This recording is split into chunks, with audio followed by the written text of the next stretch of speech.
días. Vamos a hablar hoy día sobre la economía inca y vamos a ver algunos aspectos fundamentales, ¿no?, de su sistema económico. Por ejemplo, vamos a tener,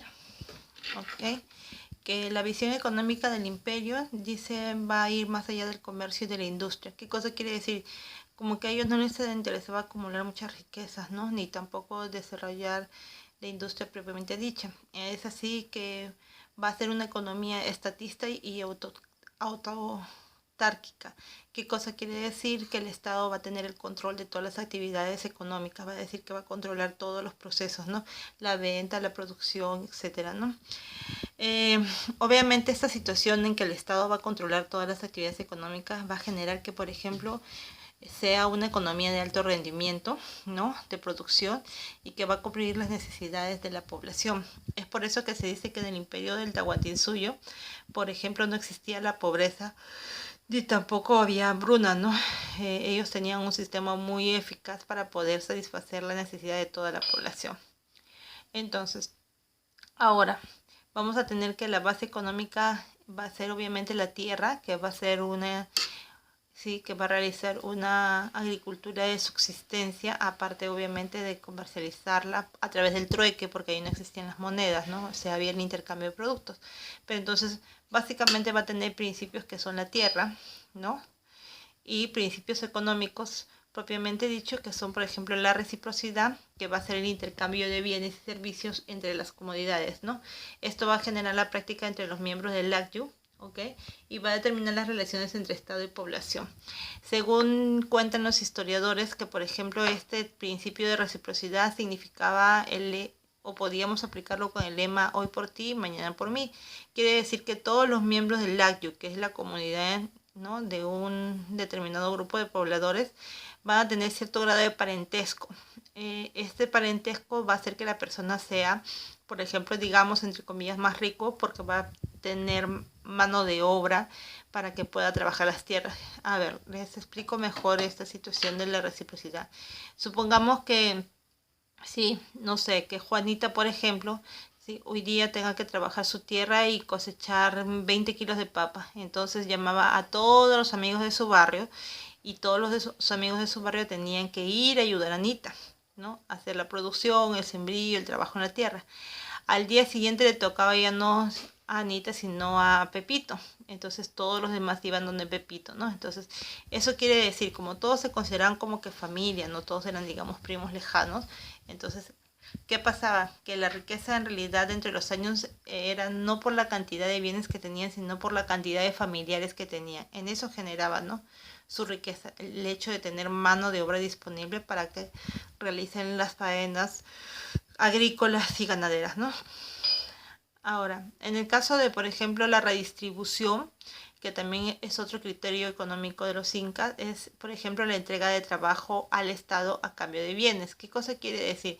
Que el poblador le entregaba al Estado su trabajo, ¿no? Ya sea en mano de obra o en productos, le entregaba una cierta cantidad como una especie de impuesto, y luego el Estado le devolvía esa ayuda a través de premios, por ejemplo, recompensa a las poblaciones que cumplían, ¿no?, fuerza de trabajo para trabajos comunales, construcción de caminos, ¿no?, construcción de puentes, etc. Y además va a garantizar el flujo de alimentos y otros bienes en épocas de sequías o desastres. ¿Qué hacía el Estado? Que todo eso que recolectaba, esa impuesta entre comillas que recolectaban de cada uno de los pobladores del imperio, servía para en momentos de crisis, cuando había de repente sequías o había algún tipo de desastre natural, entonces el Estado retribuía nuevamente al pueblo con esos productos que había almacenado. Entonces la economía inca va a tener cosas importantes. Primero, que fue la base esencial de la organización del incanato o del Tahuantinsuyo. Entonces fue la base, fue digamos, el punto más fuerte, ¿no? El trabajo en el imperio fue de carácter obligatorio para todos. Quiere decir que nadie estaba exento de trabajar en las tierras del sol o en las tierras del Inca. En los Andes la relación económica fue el parentesco. Ya les dije, ¿no? Cuantos más familiares tengas, ¿no?, o más amigos cercanos que eran considerados familia, era mucho más rico. El vínculo familiar, obviamente, y base de todas las relaciones económicas fue el Agyu, ¿sí?, que era el grupo de familia y cada persona tenía la obligación de ayudar a sus parientes. Era una obligación que yo, por ejemplo, iba a la casa de mi tía Fernandita o Juanita, ¿no es cierto?, a ayudarlo, era una obligación. Y generan compromisos de solidaridad en las siguientes tareas: en las agrícolas, en el cuidado del ganado, en la construcción de obras y el techado de viviendas. Entonces todos trabajaban conjuntamente, no como como una sola familia.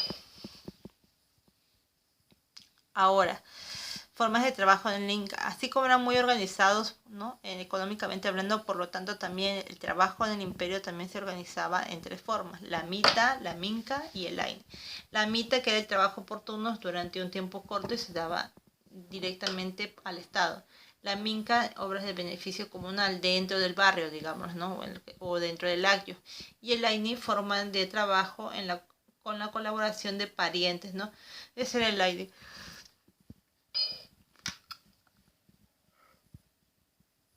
Ahora, por ejemplo, el trabajo en el imperio, para describirlo de una manera mucho más no específica, vamos a decir que el Laini era el trabajo de todos los integrantes útiles del Lagyu, considerados como un gran esfuerzo colectivo de la tierra para el bien de la comunidad. Quiere decir que todos trabajaban las tierras del pueblo para poder obtener algún tipo de beneficio.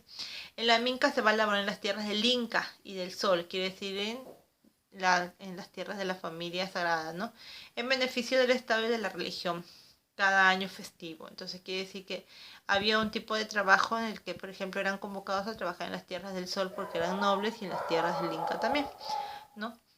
La mita se va a realizar solo por varones entre los 25 y 50 años por turnos de 3 meses con trabajos para el Estado, ¿no es cierto? Entonces, quiere decir que de forma obligatoria una persona que estaba entre los 25 y los 50 años debería trabajar obligatoriamente para el Estado en un tiempo determinado, no cerca de 3 meses. ¿Para qué? Para construir obras públicas, caminos, puentes, fortalezas, templos, acueductos, como etcétera, ¿no? Algo que favoreciera a todo el pueblo, ¿no? Ahora, el trabajo va a tener ciertas características. Primero, que va a tener obligatoriedad, ¿no? Quiere decir que es obligatorio, nadie se estaba exento de trabajar. Equitativo, quiere decir que todos trabajaban de la misma manera.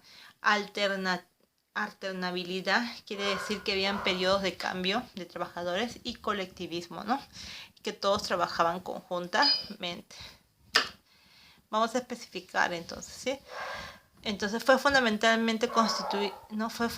pues constituye la manera de dar tributo y generar riquezas. Era obligatorio, pues todos tenían que trabajar sin distinción de clases.